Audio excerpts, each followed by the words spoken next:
അങ്ങനെ KKR ഒരു കാറ്റടുപ്പിച്ചു, RCB അതിനെ ഒരു കൊടുങ്കാറ്റാക്കി മാറ്റി എന്ന് പറയേണ്ടിയിരിക്കുന്നു.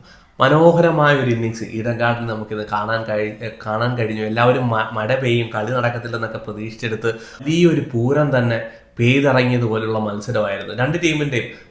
KKR നല്ല രീതിയിൽ ബാറ്റ് ചെയ്തു, RCB അതിൽ മനോഹരമായി ബാറ്റ് ചെയ്തു ടീമിനെ വിജയത്തിലേക്ക് കൊണ്ടെത്തിക്കാനായി. നോക്കുമെങ്കിൽ ഫിലിപ്പ് സാൾട്ടിന്റെ പെർഫോമൻസ്, KKR മാനേജ്മെന്റ് ഇപ്പോൾ അവർ ചിന്തിക്കുന്നത് പുള്ളിയെ കൈവിടേണ്ടിയിരുന്നില്ല. KKRന് വേണ്ടി കളിച്ചുകൊണ്ടിരുന്ന വ്യക്തിയായിരുന്നല്ലോ ഫിലിപ്പ് സാൾട്ട് കഴിഞ്ഞ വർഷം വരെ. നല്ലൊരു പെർഫോമൻസ് ഒക്കെ കാഴ്ചവെക്കാൻ അവിടെയും KKRന് വേണ്ടി നല്ല പെർഫോമൻസ് ഒക്കെ കാഴ്ചവെക്കാൻ ഫിലിപ്പ് സാൾട്ടിനായി. എന്നാൽ കഴിഞ്ഞ പ്രാവശ്യം അവർ 2025 എന്തായാലും അവർ റിട്ടേൺ ചെയ്തില്ല, പുള്ളിയെ ടീമിൽ നിന്ന് റിലീസ് ചെയ്തു.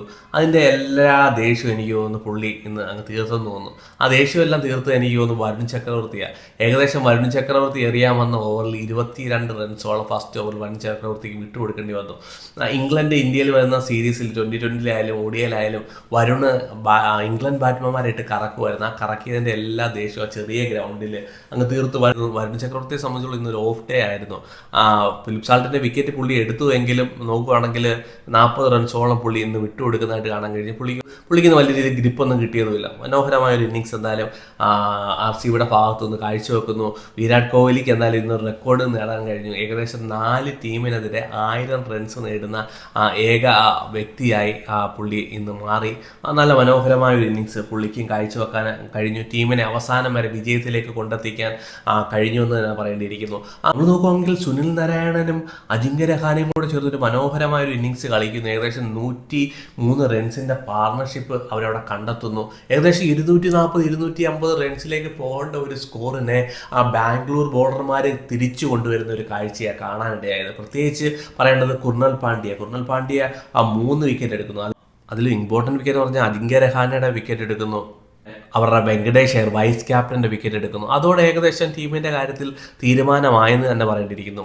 കുർണൽ പാണ്ഡ്യ മനോഹരമായി ബോൾ ചെയ്തു. കുർണൽ പാണ്ഡ്യയെ സംബന്ധിച്ച് നമുക്ക് അറിയാം, പുള്ളി വലിയ സ്പിന്നറൊന്നും അല്ല, പുള്ളിയുടെ ബോൾ വലുതായിട്ട് ടേൺ ഒന്നും ചെയ്തില്ല. പക്ഷെ പുള്ളി നല്ല രീതിയിൽ ഗ്രിപ്പ് യൂസ് ചെയ്ത് സ്റ്റംപ് ടു സ്റ്റംപും, രവീന്ദ്ര ജഡേജയെ കൂട്ടുകാരാണ്, സ്റ്റംപ് ടു സ്റ്റംപ് ബോൾ ചെയ്യുന്ന ഒരു വ്യക്തിയാണ്. ഏകദേശം 3 വിക്കറ്റ് നേടിക്കൊടുക്കാനായി. അത് ഏസിൽ വുഡ് ഒരേ ലൈനിൽ തന്നെ കറക്റ്റ് ഒരു ഏരിയ കണ്ടുപിടിച്ച് ആ ലൈനിൽ തന്നെ ബോൾ ചെയ്യുന്നു.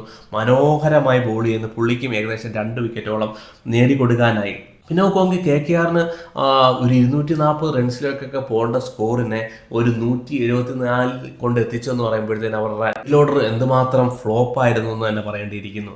അവരുടെ ഇന്നൊരു ഇമ്പാക്ട് പ്ലെയറായിട്ട് രഘുവംശി വന്ന് ഏകദേശം ഒരു 30 റൺസ് നേടിക്കൊടുക്കുന്നു. ബാക്കി നോക്കുവാണെങ്കിൽ വെങ്കടേഷ് അയ്യർ ആയാലും, റിങ്കു സിംഗ് ആയാലും, റസൽ ആയാലും, റംദീപ് സിംഗ് ആയാലും വളരെ മോശം പെർഫോമൻസ് തന്നെ കാഴ്ചവെച്ചെന്ന് പറയാം. ഇത്ര നല്ലൊരു സ്റ്റാർട്ട് കിട്ടിയിട്ട് അതിനെ യൂട്ടിലൈസ് ചെയ്യാൻ കഴിയാതെ പോയി KKRനെ സംബന്ധിച്ചിടത്തോളം.